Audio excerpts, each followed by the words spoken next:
tenemos otra cosita por la que quería yo pasar rápidamente.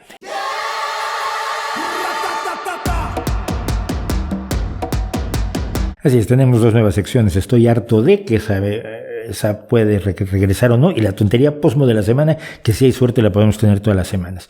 No soy nadie para defender a alguien como Kendall Jenner, de esta familia de las Kardashian que se hacen ultramillonarias no haciendo nada. No hacen nada, están allí.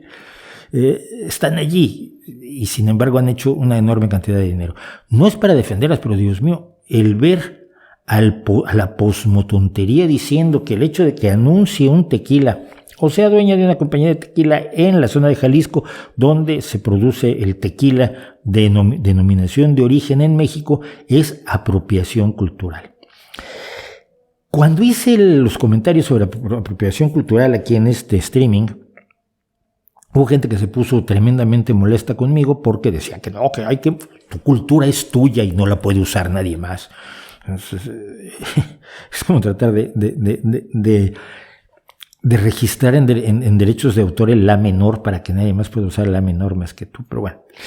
Pero alguno mencionó la denominación de origen. La denominación de origen no es una cuestión de carácter cultural. La denominación de origen es una cuestión de carácter comercial. Tú puedes producir todo el queso tipo Emmental que quieras, pero solo las personas que trabajan en donde tradicionalmente se hizo el queso Emmental tienen derecho a comercializarlo como Emmental. Los otros son tipo Emmental, o tipo Roquefort, o tipo Brie, o tipo el que quieras.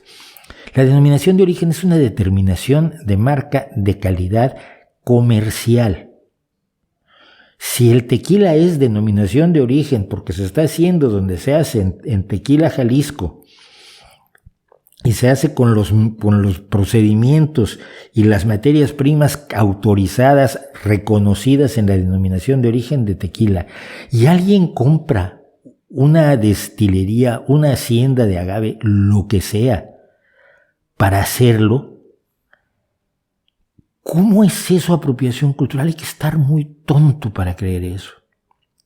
Yo me acuerdo cuando México se enorgullecía de que los japoneses estaban haciendo tequila en Japón, ni siquiera en Jalisco.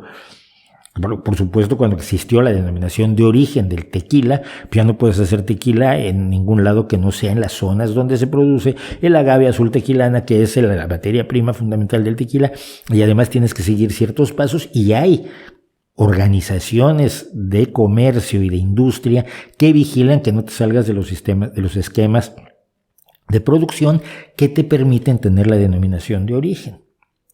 Pero no es un asunto cultural. Otra vez, la cultura es de todos. Al que le guste beber, a mí no me gusta, no bebo, para el que le guste beber, si el tequila es bueno, y ponerse a llorar porque vino una modelo, compró una hacienda tequilera, y entonces esto es el desastre de la cultura mexicana.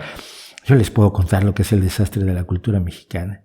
El desastre de la cultura mexicana es que los grandes intelectuales, los escritores, los historiadores, los pintores, los actores, los directores de cine, los poetas, estén apoyando ciegamente a un gobierno que está siendo nefasto.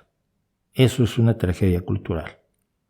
Porque es echar por la borda el trabajo de muchísimos años de muchísimas personas que utilizaron el arte, la música, el cine, la literatura, la poesía, el dibujo, el teatro, para denunciar los atropellos de una serie de gobiernos lamentables que hacían lo mismo que está haciendo el gobierno actual.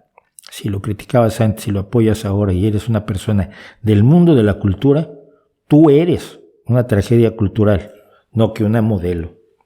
Que una modelo, por favor, tenga una hacienda de tequila. Bueno, con esto yo creo que hice suficientes enemigos por hoy. Hola, soy Mauricio José Schwartz, gracias por su visita. Para disfrutar más videos del Rey va Desnudo y cosas que sabemos como estos, y para estar informado de nuestros estrenos y nuestros streamings, no olvide suscribirse y activar las notificaciones.